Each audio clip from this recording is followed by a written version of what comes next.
Hi friends, god of masses నటసింహం Nandamuri Balakrishna Bhagavanth Kesari movie తర్వాత నటిస్తున్న చిత్రం ఎన్బికే 109.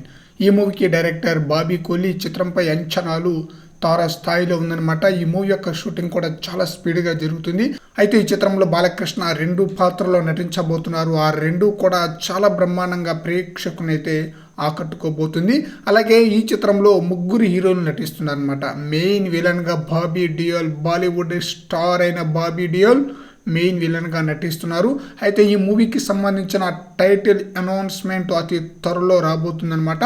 అయితే ఈ చిత్రానికి మృగేంద్రుడు అనే టైటిల్ పెట్టే ఛాన్స్ ఉన్నట్లు న్యూస్ అయితే వినిపిస్తుందన్నమాట. మృగేంద్రుడు అంటే సింహం అన్నమాట. సింహానికి మరో పేరే మృగేంద్రుడు అనమాట. టైటిల్ అయితే చాలా బ్రహ్మాండంగా ఉంటుంది. సింహం అనే పదం బాలయ్యకు ఎలా వచ్చొస్తుందో మనకందరికీ తెలిసింది. అసలు సింహం అనే పదం ఉంటే ఆ చిత్రం బ్లాక్ బాస్టర్ హిట్ అన్నమాట. ఇప్పుడు మృగేంద్రుడు కూడా సింహం పేరే కాబట్టి ఈ చిత్రం కూడా బ్లాక్ బాస్టర్ హిట్ అయ్యే అవకాశం అయితే ఉంది. మృగేంద్రుడు ఈ పేరునే టైటిల్గా అనౌన్స్ చేసే అవకాశం ఉన్నట్టు తెలుస్తుంది. మరి చూడాలి ఫైనల్గా ఏ టైటిల్ని అనౌన్స్ చేస్తారనేది.